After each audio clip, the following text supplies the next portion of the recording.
भाजपची 370 पारची घोषणा म्हणजे लोकशाहीची थट्टा।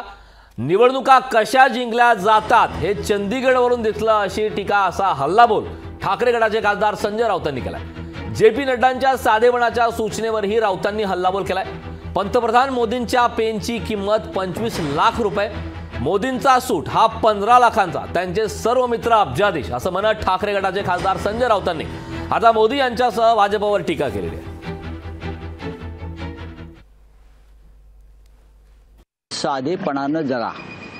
आपण पाहिलं असेल की 50 लाखाचं घड्याळ वापरू नका, महागड्या गाड्यातून फिरू नका, असं आवाहन केलं आहे का? सामान्य माणसात जाताना श्रीमंतीचा थाट दाखवू नका, म्हणजे मोदी करतात तसं गरिबीचं ढोंग करा, म्हणजे रॅडोचं घड्याळ वापरू नका। 100% भारतीय जनता पक्षाच्या नेत्यांच्या हातामध्ये महागडी घड्याळ आहेत।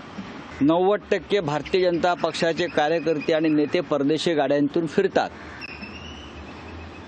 आहेत की नाहीत हे नड्डांनी सांगावं।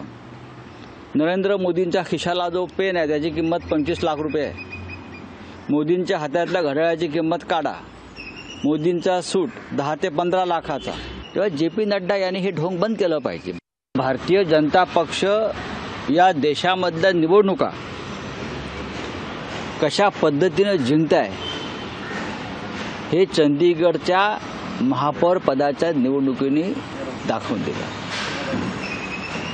सुप्रीम कोर्टने तुमचं एवढं वस्त्रहरण करून सुद्धा तुमचा खोटारडेपणा, तुमच्या चोऱ्या लांड्या लवाड्या निवडणुकीतल्या उघड करून सुद्धा तुम्ही 370 पार वगैरे ज्या काय घोषणा करताय ती लोकशाहीची थट्टा आहे।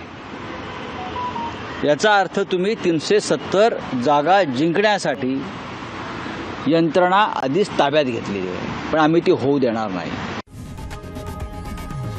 लोकशाही मराठी ऐका, पहा, जागरूक रहा।